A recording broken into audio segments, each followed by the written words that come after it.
author, it's Pierre. Listen, I got a stupid idea for a long-form video, and I gotta beat all the Marios, so I don't want to make a video right now. You'll cover for me, obviously, so yeah, just make your own video for the channel. Look, I know it's a lot, but I'm sure you won't crash and burn and they won't eat you alive, right? Come on, what's the worst that can happen? I'll start making another Kirby video. Don't screw it up. Bye.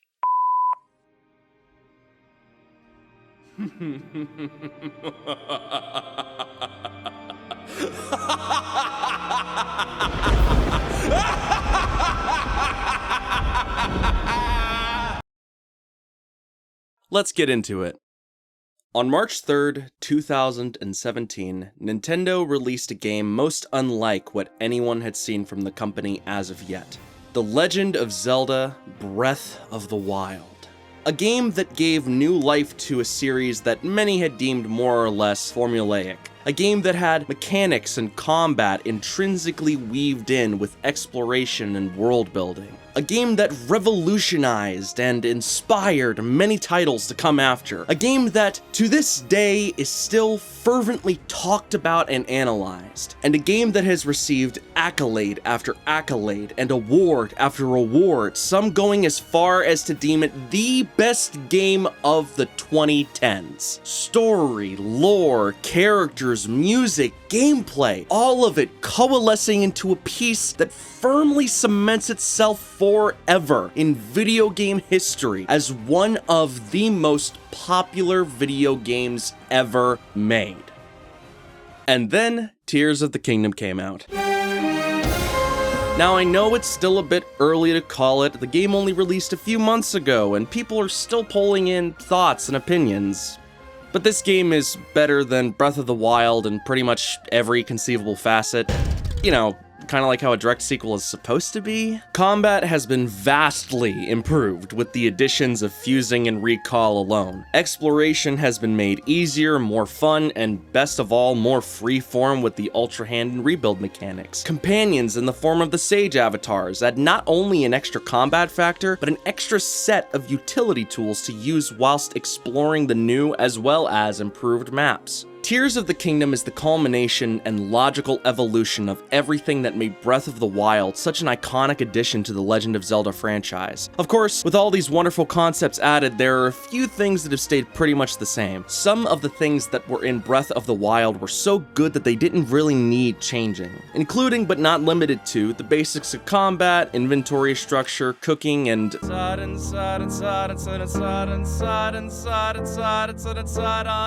of all the things that have carried over from one title to the next, the Overworld map is by far the most noticeable and important. Some could say, have said, that the center map staying largely the same would lead players to feel bored or put off by going through the same area again and again. However, I would argue that its inclusion is one of the best decisions Nintendo could have made for Tears of the Kingdom. Its reuse has not only furthered the theme of adaptability set up in Breath of the Wild, it's not only allowed the developers to work on other newer parts of the game and add fresh features, it's also allowed players to utilize the knowledge base gained from Breath of the Wild in the most practical way possible.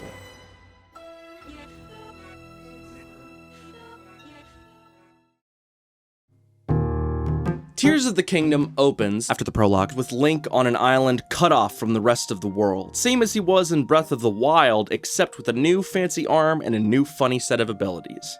After you send the Master Sword back to the past, you take a headlong dive back into the great wide expanses of Hyrule. And as mentioned in the intro, everything geographically is largely how you remember it. The denizens of the land, however, are in a bad spot once again, with brutish monster hordes and an overwhelming feeling of murderous intent coming from the center of the country. This awakening, however, is accompanied by conditions that are arguably worse than the first time you had awoken.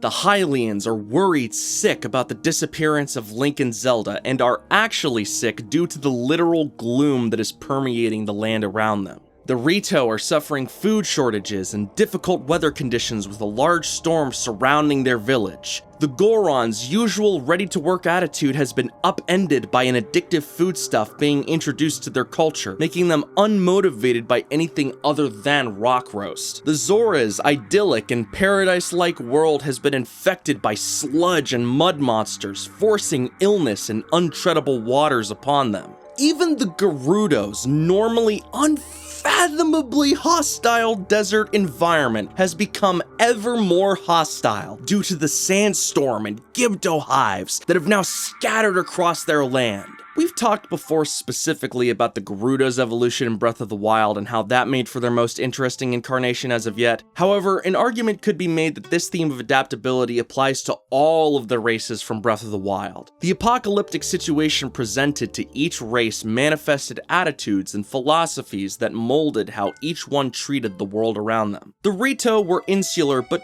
willing to assist. The Gorons were happy to work but unable to help others due to their uninhabitable environment to anyone but them. The Gerudo were the most willing to adapt to the new situation presented to them, and the Zora were the least willing to adapt and became even further separated from the world because of their loss. This theme of adaptability is continued in Tears of the Kingdom through all the previously mentioned aspects and through the map itself. The world has adapted from the lack of Calamity Ganon and the awakening of the Demon King. Parts of the world rising from their stationary places, depths holes uncovering the lost kingdom beneath, and the clouds parting to reveal the forgotten world above.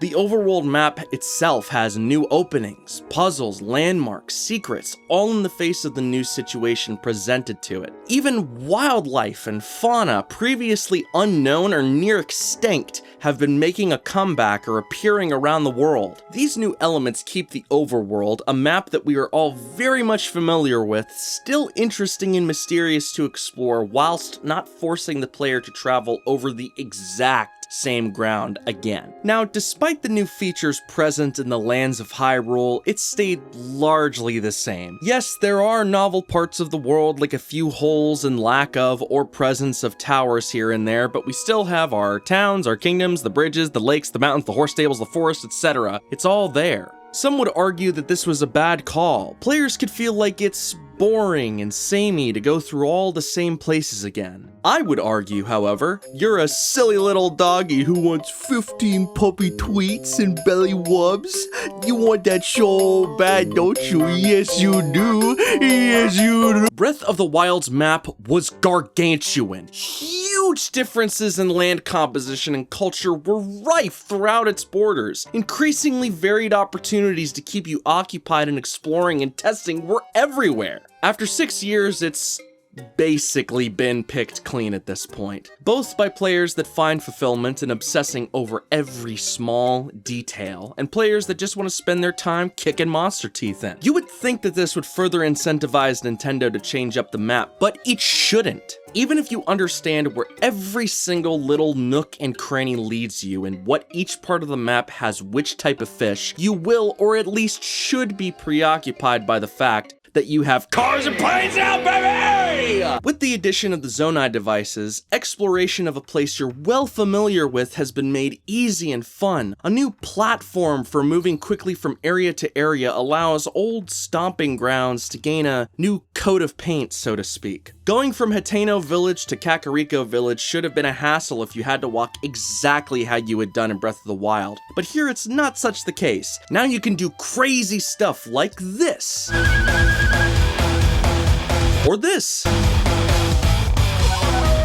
Or the old reliable. Even with the theme of adaptability, the world changing entirely would probably not make much sense. In fact, I could argue that it'd be missing the point a bit. So, the games work around that potential rehash by altering the way you get to the destination rather than the location of the destination. With contraptions galore, the days of reusing Rivali's Gale and getting to the end of the DLC to ride around in the coolest fantasy transport known to man with nothing left to explore have long since passed. We're now in the age of the machine. With your funny creations, you have the bonus of finding new and engaging ways to get to well-known territories. And what's added on to this fact is that if you played through Breath of the Wild and you have a good grasp on where everything is, then you have an automatic leg up on someone that might not know. We have coordinates now, which is a useful tool in finding your way around the massively expanded worlds, but again, if you know exactly where the Korok Forest is, you can get there simply by knowing what direction it's in. The reuse of the map adds a layer of familiarity to the game that makes it so that your real-world knowledge of where certain landmarks are gives you a unique experience of heading to somewhere without the game having to tell you. If you played Breath of the Wild, you don't need Mommy Purah to tell you how to get to the Rito village or Hateno village. You just say, "Oh crap, things are going haywire. Better summon the Link cycle to get to my friend's stat!"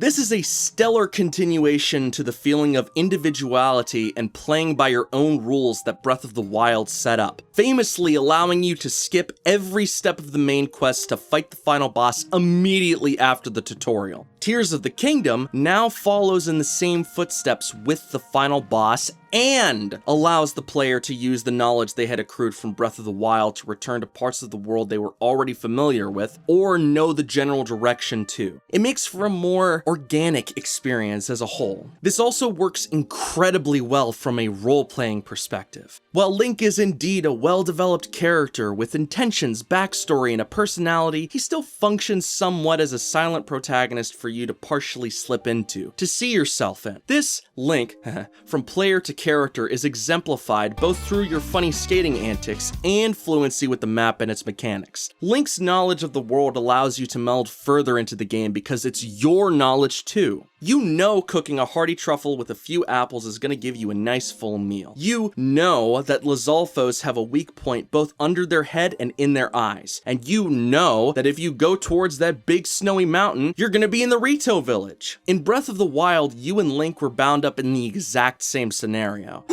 What the heck is going on? Who are you? What's with the big castle in the distance? Where am I? Who am I? Now, it's been a good amount of years and you've both got the whole thing down pat. Kicking ass this time is gonna be a piece of cake. You are rewarded transitively for all the time you had spent in Breath of the Wild and not needing to go through the same song and dance of learning the terrain and the inherent basics that have been carried over. You're both pros and are ready for the next big challenge.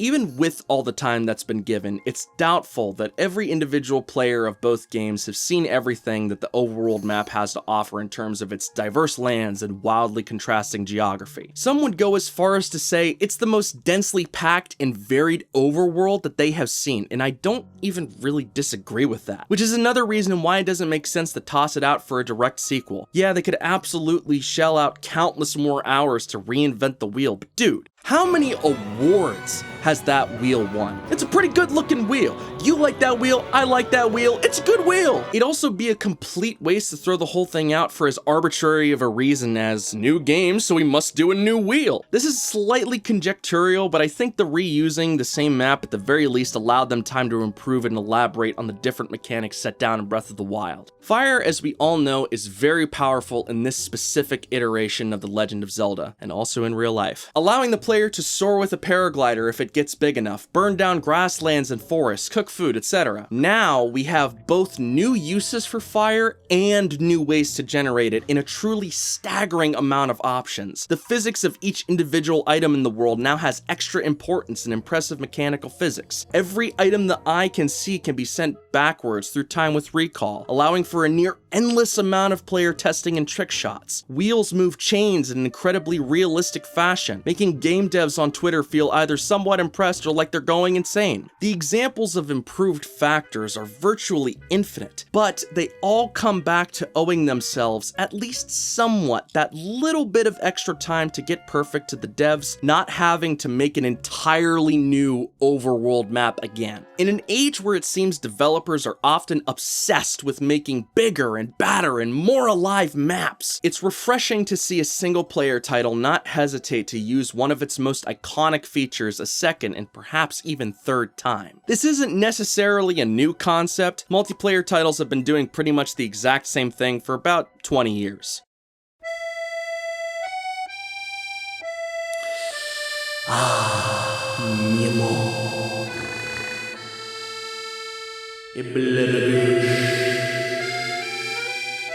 Two bases on opposite sides, some stuff in the middle, have at it, and it's kept that same concept through each game it appears in. But what makes our Hyrule mainland particularly unique compared to other reuses is the tiny weeny itsy bitsy feature of two brand spanking new open worlds to explore in addition to the overworld that you've come to know and love, doubling the size of the game and its possibilities without having to toss out the kit and caboodle from last time.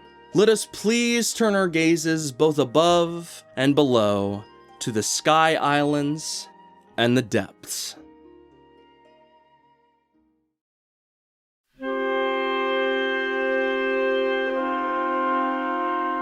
The Sky Islands are pretty much literally islands in the sky. Isolated pockets of walkable land with capers and romps abound. Being that they're fairly compact and lonely pieces of geology, they all come with the challenge of going from island to island. This could have been a total slog to deal with, getting from one place to another. However, with fast travel, Zonai devices, and the new mechanic of towers that launch you, it's pretty easy to get from one island to the next, and even if you fall off plus ratio, you can get back up or recover pretty easily without losing much progress. The Overworld and Sky Islands also have the unique relationship of being able to see each other whilst in either domain. This allows for another organic possibility of stumbling upon something new. For example, you could be on the ground in the Overworld and see a funny structure in the sky. You think, that looks important, I should go check it out.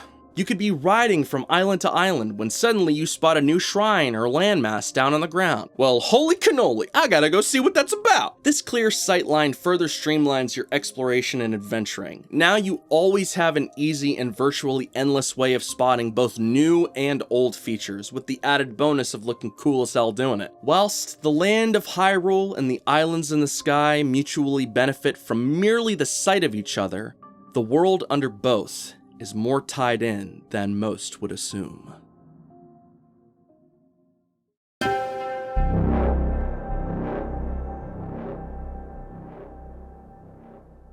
The depths are a unique, but not necessarily unexpected part of Tears of the Kingdom. Even before the game came out, people were hypothesizing that the next game would have something to do with going underneath Hyrule, and the Tears of the Kingdom trailer from 2021 furthered these hypotheses. Even with these long established thoughts, I don't think many early theory crafters thought the world would be this deep. An entire new map to explore, with boundless mysteries and complexities to dissect for years to come. Not as geographically varied as the Overworld, sure, but that's not as important as what it actually does. It gives players both a new area to explore and ponder, and another way to interact with the Overworld. And by extension, the Overworld interacts with the depths in a truly ingenious way. Both maps, in one way or another, mirror each other. Each light route in the depths is connected in some way to each shrine in the Overworld. This also applies to other landmarks like colosseums, towns, temples, caves. All are mirrored or marked in some way in the Overworld. The reuse of the Overworld map is helped immensely by all that we've talked about, but I think I'd be remiss in not stating something that most of you have already remembered by now. Overworld map reuse has been done before in the Legend of Zelda series. In fact, so has this dark world mirror concept. These conjoined concepts were first introduced in A Link to the Past and A Link Between Worlds. The Overworld map being the exact same that it was in A Link to the Past as it was in its sequel, minor differences keeping them from being entirely similar. Sound familiar? A Link Between Worlds even has that funny mirror dimension mechanic, although instead of it being accessed through flinging yourself down a hole, it's accessed via the flatten ability, giving Link a unique tool to utilize both in adventure and in battle. In fact, the mirror world concept in the Legend of Zelda series goes back even farther than Link Between Worlds, with Twilight Princess and the Twilight Realm segments.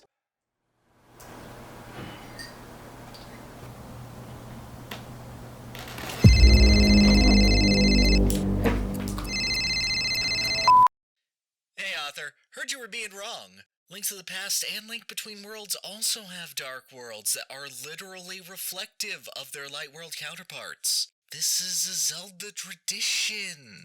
Of course, you can compare it to Oracle of Ages with the differing time periods to reflect on its changes for Breath of the Wild, but in a more practical sense, and you should really play a Yakuza. Both Link Between Worlds and Twilight Princess use the idea of the second world as a specific gameplay mechanic with contrasted reflected areas and shifting things in one land to affect the other. Tears of the Kingdom distances itself by making the depths more subtly lore-centered. Littering its lands are pockets of lost civilization that implicate and give solid reason to fear Ganondorf and what he might do if he regains his foothold. Now, I'm not here to say which primary mainland is better, but I do think it further speaks to their utility that both instances were very well received by general audiences and very obviously time-friendly on the developer side, which we all know the game industry desperately needs more of. The same map being in Link Between Worlds has pretty much all of the pros I'd mentioned before, and you could make a further argument that it's an easy sell to players that have nostalgia for the first game, allowing them to visit the world of Hyrule with a nice actual 3D edge rather than a faux 3D one. I said this before, but games reusing maps is a serious no-no in the games industry because it's seen as lazy or needlessly recycling, but I honestly think it should be more commonplace than it is. The narrative of level design in games, in my humble opinion, is not anywhere near as celebrated as it should be. We toss out years worth of work to experience a brand new world, rather than utilizing the one that we've been provided for all that we can. Seeing how things have changed in Hyrule over, roughly, 5 years has been one of my favorite experiences in the game thus far. Obviously, seeing the characters change and grow up has been its own unique, almost surreal experience, but so is seeing the world change and grow up. Some things remaining the same, but changing in ways you couldn't have possibly expected. It's somewhat bitter, but more so I'd say it's joy. I'd go as far as to say it's pride. Seeing how much the country has changed, accompanied with the excitement of how wonderful it will be to explore once again. After our journey through the familiar land of Hyrule, is it truly any wonder that we haven't grown tired of it? The Legend of Zelda Tears of the Kingdom is truly a once-in-a-decade kind of game. All of its factors coalesce into providing a platform that will be explored and experimented and hypothesized upon for years to come, and this platform is given a solid foundation through the Hyrule we've all come to know. After coming off of the Temple of Time Sky Island, a place that is almost peaceful but is alien to what you are familiar with, far separated from your first steps into the world of Breath of the Wild all those years ago, after completing the challenges presented once again by the long dead, after hurling yourself into a pond in an area that you've passed by dozens of times unknowingly, you find yourself, unmistakably, back to a place you fully well recognize. Almost tasting the first breath back into this world. Back to a place that feels almost like home.